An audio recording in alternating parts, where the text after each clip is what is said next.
Have you ever wondered why, even after surrendering your life to Christ, the old temptations still knock at your door? Why your body still aches for things your spirit has declared war against? Or why your emotions flare up even though you prayed for peace just this morning? Could it be that the final battleground isn't out there, but within? Welcome, beloved. You're not here by accident. Here at the Master Teacher's Voice, Jesus Christ is Lord, and the Word of God is alive. You are deeply seen, valued, and loved, not only by this ministry, but by the very God who knit you together in your mother's womb. Today, we conclude our journey through the beautiful, intricate design of the spirit, soul, and body. But really, this is just the beginning. Let us pray. Father God, we come before you in humble adoration and total surrender. You are the creator of our innermost being, the one who knows every fiber of our being. Thank you for revealing to us the hidden things. Thank you for the ongoing work you are doing in us, aligning our soul and body to follow the leadership of the Spirit. Open the hearts of every listener now. Give them ears to hear what you are saying and eyes to see the truth clearly. Let wisdom enter their innermost being, and may understanding be pleasant to their soul. Let this message not be just another word spoken, but a sword that cuts between soul and spirit, exposing what needs to be healed, released, or restored.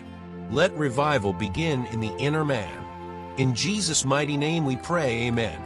From the beginning of creation, God made man a three-part being: spirit, soul, and body. The spirit, our God-conscious part, was created to commune with him. The soul, our mind, will, and emotions, is the seat of personality, decision-making, and feelings. The body is the vessel, the temple where all of this dwells. The problem began when man sinned. The spirit, which was meant to lead, died spiritually. The soul began to dominate. The body, governed by sinful cravings, became a slave to whatever the soul desired. But Jesus came to restore the original design. When you were born again, your spirit came alive. It was made new, fully righteous, fully aligned with God's will, 2 Corinthians 5 verse 17. But your soul, your emotions, your thoughts, your habits, they didn't automatically change. They need to be transformed, Romans 12 verse 2. And your body, it still craves comfort, ease, and sinful indulgence. This is the great tension we all feel. Paul understood this tension. In Romans 7 verses 22 to 23, he says, "For in my inner being I delight in God's law, but I see another law at work in me, waging war against the law of my mind."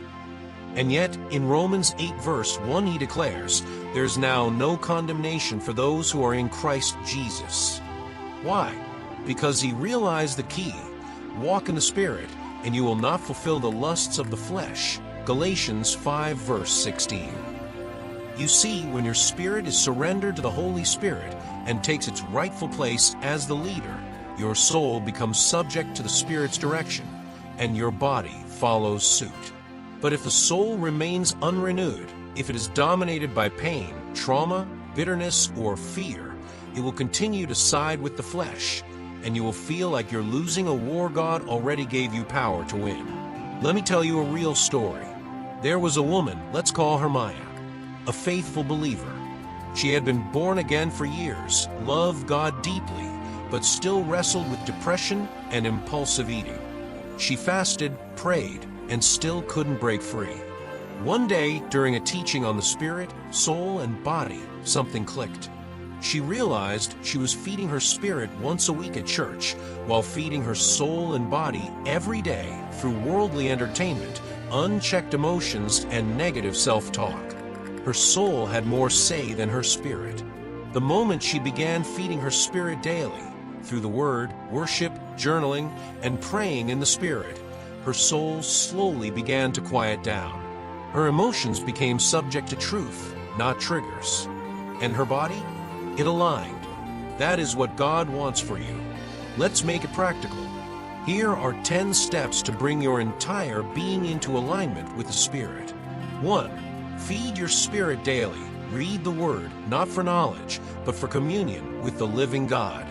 2. Worship intentionally. Praise realigns your heart to God's throne. It dethrones your emotions. 3. Pray in the Spirit often. This builds up your inner man. Jude 1 verse 20. 4. Fast strategically. Starve the flesh to feed the Spirit. 5. Monitor your mental diet. Take captive every thought that opposes Christ. 2 Corinthians 10 verse 5. 6. Guard your gates, eyes, ears, mouth. What you let in shapes your soul. 7. Renew your mind with Scripture. Meditate, don't just read. Let the Word soak. 8. Practice gratitude. It shifts your soul from complaining to communion. 9. Surround yourself with spiritual accountability. Iron sharpens iron. Proverbs 27 verse 17. 10. Rest your body, but don't let it rule. Your body is a servant, not a master. Now speak this short affirmation over yourself.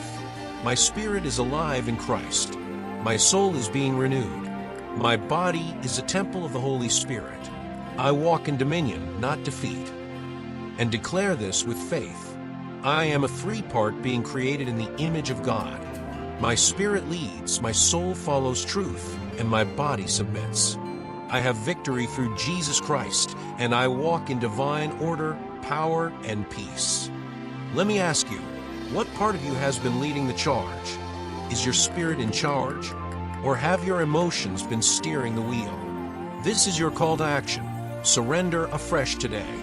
Let the Spirit of God take His rightful place.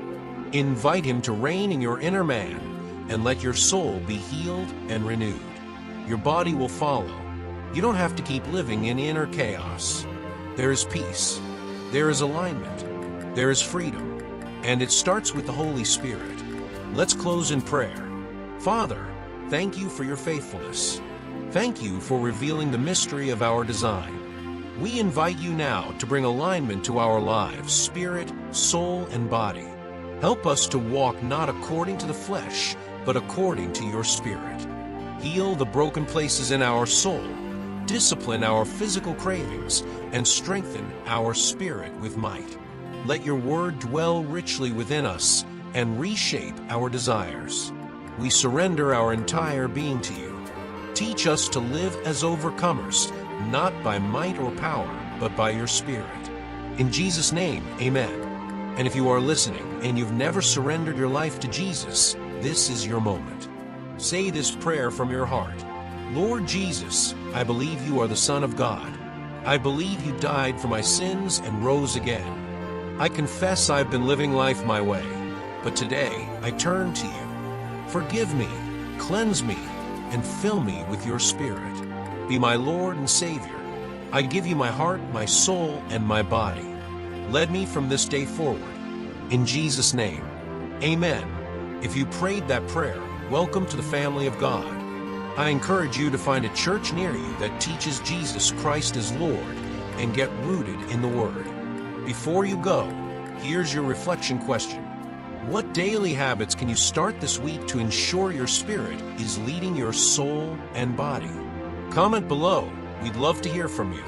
And don't forget to like, share, and subscribe to this channel where you'll encounter God through His Word. Never miss a moment of what God is doing here. Let's spread the fire together.